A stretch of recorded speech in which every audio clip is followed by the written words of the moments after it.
Hi, I am sitting at the wrong end of my desk. There was too much light back there. Anyway, I was diagnosed with infiltrated ductal carcinoma about, I guess it's been about almost 2 weeks.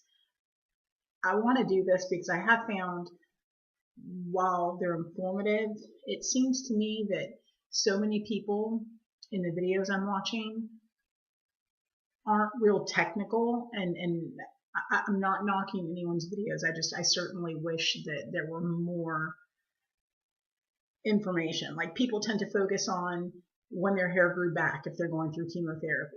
And like I'm kind of wanting to know, okay, when did you start? When did you see hair loss? And I understand that these things differ for everybody, but I guess I'm trying to, at least for myself, leave a more detailed experience of what's going on.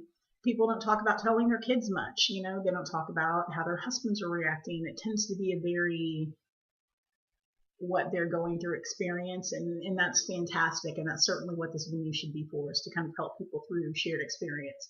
But for me personally, it's kind of funny, and I certainly think that you learn a lot about yourself going through things like this.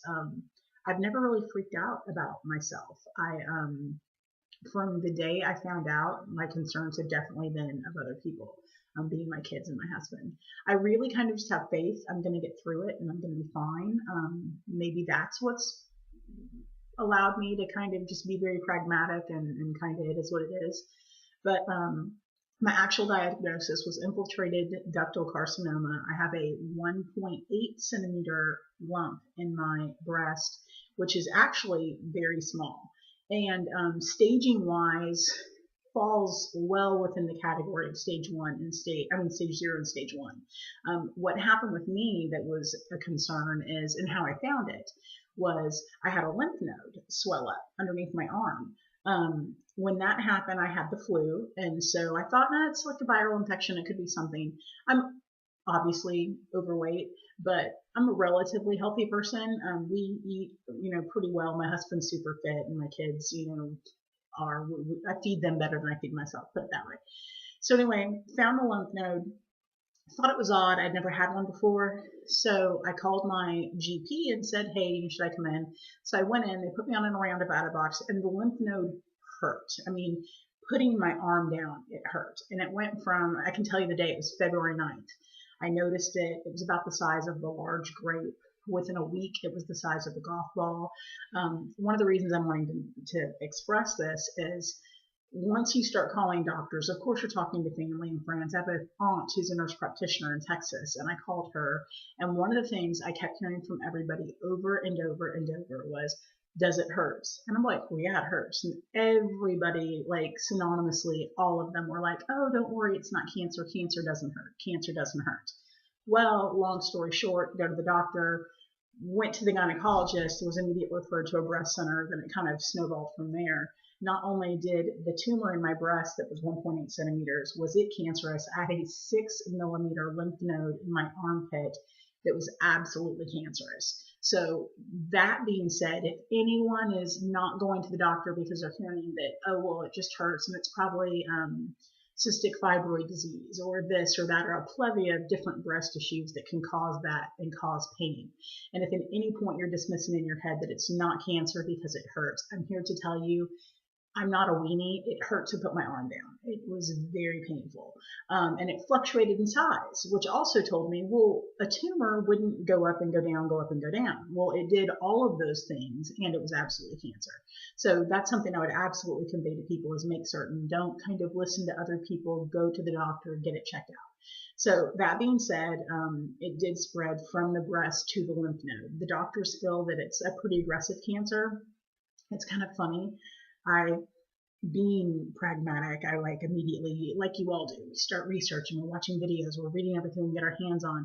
And I was looking, and I had it in my head that I needed to hear the stages. So I was like, if I hear the stages, then I can calculate like where I'm at in the game, kind of thing. And when I finally met with the oncologist, he looked at it and he checks the under the arm, and he gets kind of a serious look on his face, and he says, it's quite large. And I'm like, yeah. And he goes, it's actually larger than it was measured the other day. And I'm like, okay.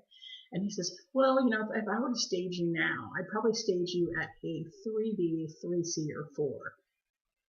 I'm here to tell you I was not mentally prepared to hear that. I had it in my head, well, because the lump size of what I've read is so small. But yes, it's aggressive, and that ups you a stage because it went to the lymph node already. Anyway, my point is to make a very long story as short as possible.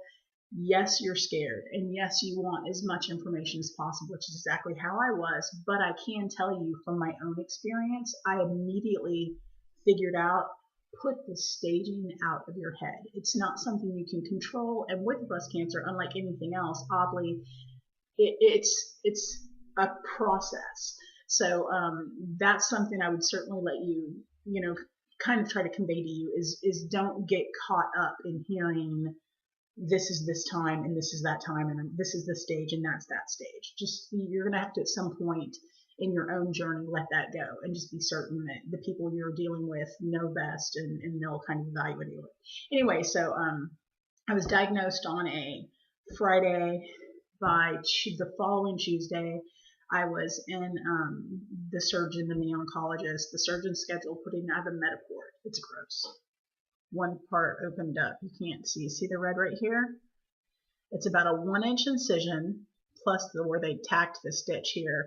And then you kind of can't see it because I have a tattoo, but right here, there's a little bump. It's an actual port they put in your chest. The reason being is so they can administer the chemo and not have to find mean veins and all that stuff. That was odd. It feels weird, it kind of, I'm a little bugged out that there's something like tied into a main artery in so like I put things on my shoulder and I'm like, oh, you have to try to be freaked out about if you're going to hit it or whatever. Seems fairly indestructible so far. It's like an internal stitch. I opened up one corner, which is why you see a butterfly stitch. If you have trouble, this is a silly thing I never would have thought of. Apparently I sleep all over the place, on my face, all over. Well, that's how I opened it up, was sleeping. I did find if you anchor under your knees with pillows, it kind of forcibly makes you sleep on your back all night. So that's been easier since then.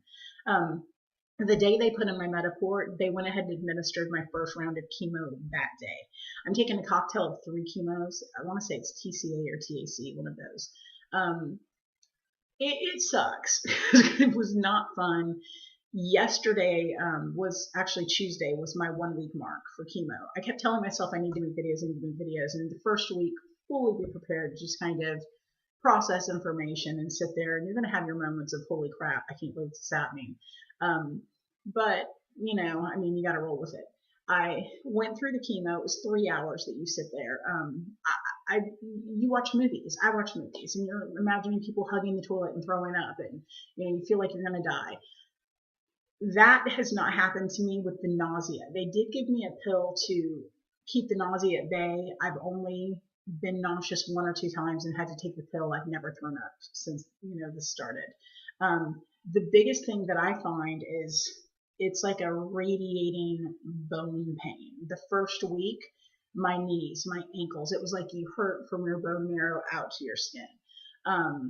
So if you've got some time to certainly lay around and feel bad for yourself, take it. One thing that was pretty ingenious, they gave me some name bills. I don't necessarily like feeling altered. It's just me personally. One nurse had she told me to take 1 Claritin and 1 Tylenol arthritis together. I thought that sounded bizarre. It was a godsend. I don't know what the deal is with that combo of those 2 things together, and certainly check with your own physician prior to doing that. But that 1 Claritin and 1 Tylenol arthritis together got me through about 4 days that I can't fathom if I didn't have that. I do have 2 small kids. I've been married to my amazing husband for over 20 years. Personally, my life, I'm incredibly blessed. I always joke and say I could talk a little less and lose a few pounds, but other than that, I'm pretty solid and happy with who I am. Very good home life, an incredible support system. So I'm certainly walking through this process trying to count my blessings versus not count my blessings. And again, I'll go through another thing about, kind of just having faith and looking at your situation, and that your attitude, I think, is going to be probably your best weapon in fighting this. And so I'm clearly I can't say that I'm happy for cancer. Who would be? I can say that I'm grateful and trying to be as gracious as I can to accept this journey. And I certainly think that everything we go through in life is a learning experience. And there's certainly something that I'm supposed to be learning from this. I will tell you, I have full intention of learning it the first time around. I was going to say, because I'm not doing a repeat. So I mean, I think that that's all we can do. But my goal in doing this, not only is sharing with other people, but, like I said, possibly trying to leave a little bit more detailed. This is what the doctors have said. This is what I'm going through. On this day, this happened. On that day, that happened. And I just know that maybe that'll help a little bit with, and if it helps one person, that's certainly my goal. Plus, I think that doing this will give you kind of something to do, to where you're being a little bit more proactive, and that's my goal. I did this morning take it with like gross hair, no makeup, and in my official one of my like moo like African things. So I figured you're probably going to be seeing me a lot like this, so why get dressed up? My hair, it's yesterday, like I said, Tuesday was my 1 week mark. I kind of notice my hair falls out a lot anyway. I have really thick hair, so it's hard to say like, oh, here it comes, it's going, because it's been happening. I will tell you, and I'll make another video about that, the wig shopping experience, pretty much the most horrific experience of my life. Tried to certainly have a sense of humor going through that, but like I said, I'll make some other videos. This was just my first one, so take care, and I will talk to you soon. Bye. Stop.